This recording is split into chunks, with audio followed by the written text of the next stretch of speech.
amount of people that knew anything about this was so tiny, and yet now this is a really major moment. This, not just here, but in the way that the knowledge of this organisation's got out, because they're coming out of the shadows, and this is such a wonderful symbolic part of the web, because it's a point that people can relate to.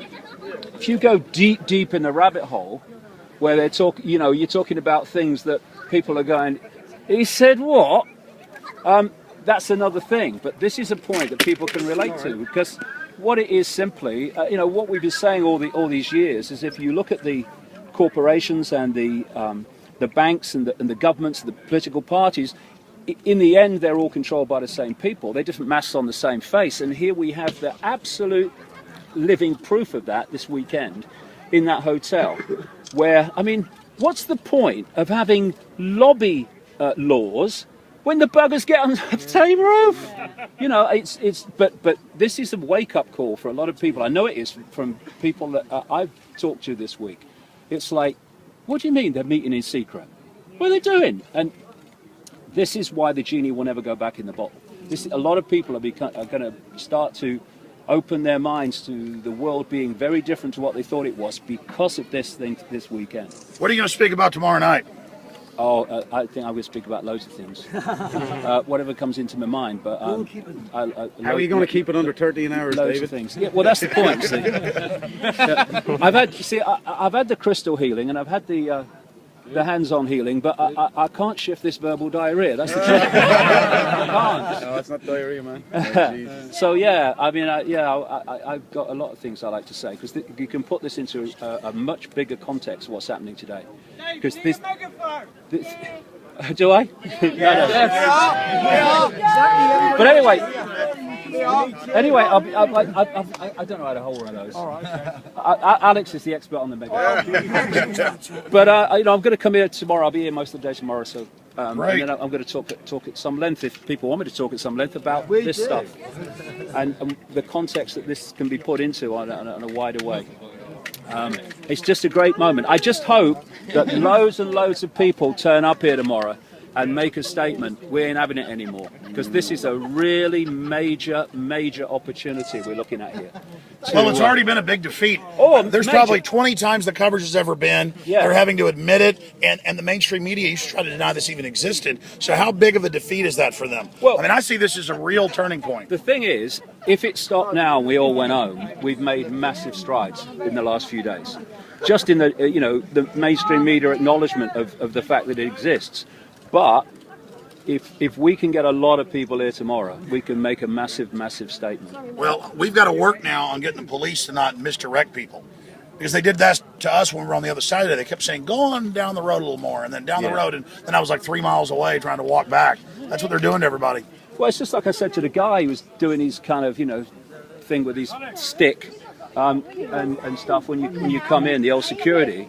Yeah, I said, what's happening here is the prisoners are policing the prison, but they can't see it. But that's a thing, an area we have to get to, and that is to get those in uniform and the dark suits that administer it and don't know that what they're doing, and the fact that their children and grandchildren are in the gun sight as well, to realise that they shouldn't be protecting them from us, they should be protecting us from them. Yeah. That's what they should be doing. That's the dynamic, but they don't. This is the way it works. And what we've got here is a real symbolism is very powerful. And what we've got here is a symbol of the world, because what they want to create is a Hunger Games type world in which you have a tiny few that are unbelievably mega rich. And you think you'd go from poor through what they call middle class to rich. If you look at the graphs now, it's going down there and then suddenly whoop with the 1%. And in some of the graphs, they are so rich that it actually goes off the page, and they have to put the top of the graph next to it.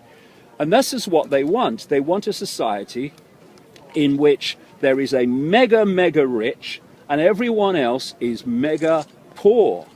And in the middle of that are the dark suit administrators and the uniforms to administer the 1% agenda on the mega poor masses. So here we have a situation here where you've got 140 people meeting there.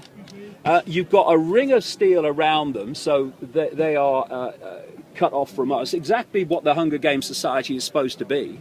And then you've got the uniforms administering that and protecting that from the mass of the people. That is precisely the dynamic that they want that global society. And that's why they're engineering it to make us poor in their own Agenda 21 so that they can then control the services and make us beg for crumbs. And they brag about this. In fact, a few years ago, they openly said we want to make people so poor they can't come protest us. Well, this is the point, you know, because we're going to go do this interview now, but I'll be here tomorrow. But this is the point of what's going on economically. What they've done is crash the economy in 2008 and done it on purpose. And then they started a massive, phenomenal, unprecedented transfer of wealth from the mass of the people to this elite through the banking system. So, first stage of that was crash the banking system, and then you get governments to bail out the banks. Now it's a banking problem has become a government problem. The next stage of that, and this is what Cyprus was all about, was to go into a point where, having taken the banking problem and into a government problem, you then pass it on, this is what's happening now, to the people as an austerity problem.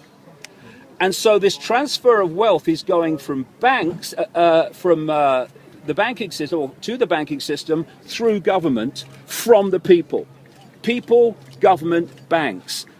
Cyprus was about going to the next stage of that and not even going through governments to steal from the people, but going direct into their bloody bank accounts. And the point being, the power of precedent is massive. And having set it in Cyprus, then when the next banking crisis comes, and it's all planned, of course, it'll be discussed in there over the weekend, possibly now, they are going to say, well, hold on a second. We can't, governments, bail out the banks anymore. Well, what about the people of Cyprus? We can't let them have their, money taken from their bank account and then say that it's not happening elsewhere. This is what the European Union is going to say. And therefore, the idea is to transfer wealth, not just via governments to the banks and the elite, but actually from bank accounts alone. And the point is, and I'll say this to anyone who wants to listen, who has got lots of money now and thinks, well, I'm all right, Jack, never mind what's happening in bloody Watford and what those people are doing. They're going to devalue it. What they've got to understand, these people now who are seriously rich, if you are not part of this network, they want your money too. So we're in this together. And if they divide and rule us by saying, well, it's not my problem, or it's not my problem, and then suddenly knock, knock, knock, can I talk to you, sir? Well, it is your problem. But all the people that could have stood by your side have already been picked off while you were looking the other way. This is why we need to come together. Because if you're not part of this elite, they want your money. They want your poor. And this is a massive, massive moment. I think tomorrow could be one of the days that we look back and say, that's the time. The world woke up. That's the time.